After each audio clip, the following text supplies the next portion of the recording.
नमस्कार मित्रांनो, अभ्यासवाणी या चॅनलवर तुमचं स्वागत आहे. अभ्यासवाणी रोज अभ्यास रोज प्रगती. मुंबई उच्च न्यायालय भरतीविषयी आपण या अगोदर पण अपडेट दिली आहे. पण जोपर्यंत खरी अपडेट येत नाही तोपर्यंत तुम्ही हजारो यूट्यूबवर व्हिडिओ आहेत, ज्या व्हिडिओमध्ये सांगितलं जातं कट ऑफ आज लागणार, उद्या लागणार आहे, कोणी बोलतं की एक्झाम रद्द होणार आहे.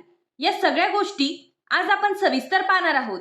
किंवा पेपर फुटीचं जे प्रकरण झालं होतं कल्याण या ठिकाणी असेल किंवा धुळे या ठिकाणी असेल.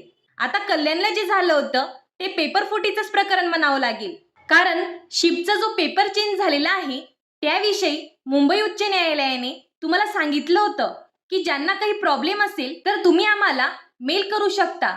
आणि खूप विद्यार्थ्यांनी मेल देखील केलेले आहेत आणि या मेलची संख्या आतापर्यंत 30,000 प्लस झालेली आहे. त्याचप्रमाणे न्यायालयाने हे देखील सांगितलं होतं की ज्या विद्यार्थ्यांनी कल्याण या ठिकाणी पेपर दिलेला आहे, जो शिफ्टचा प्रॉब्लेम झालेला होता, त्या विद्यार्थ्यांना बोलावून देखील घेतलं होतं.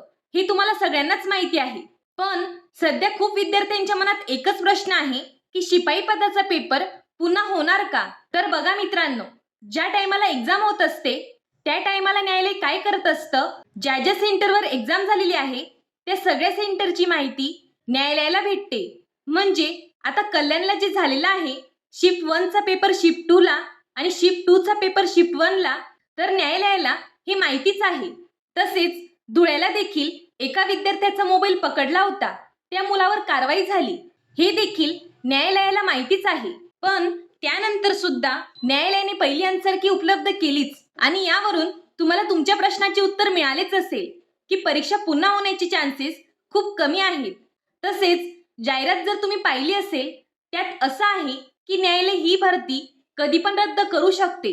पण न्यायालय भरती रद्द करणार नाही, कारण न्यायालयाला पण माहिती आहे की गोरगरिबांची मुलं मुली आहेत, सगळ्यांनी फीससाठी कष्टाचे 1,000 रुपये भरलेले आहे. आता फक्त न्यायालयाला एवढीच विनंती आहे की फायनल आन्सर की लवकरात लवकर येऊन फायनल कट ऑफ लावला पाहिजे. ही प्रोसेस लेट होण्याचं कारण हे देखील असू शकतं की न्यायालयाला उन्हाळ्याच्या सुट्ट्या असल्या कारणाने थोडा उशीर झाला असेल. पण या आठवड्यात किंवा पुढील आठवड्यापर्यंत पुढील अपडेट मिळण्याची दाट शक्यता आहे. अजून या व्यतिरिक्त तुमचे काही डाऊट्स असतील तर ते तुम्ही कमेंट बॉक्समध्ये विचारू शकता. धन्यवाद. अभ्यासवाणी रोज अभ्यास रोज प्रगती.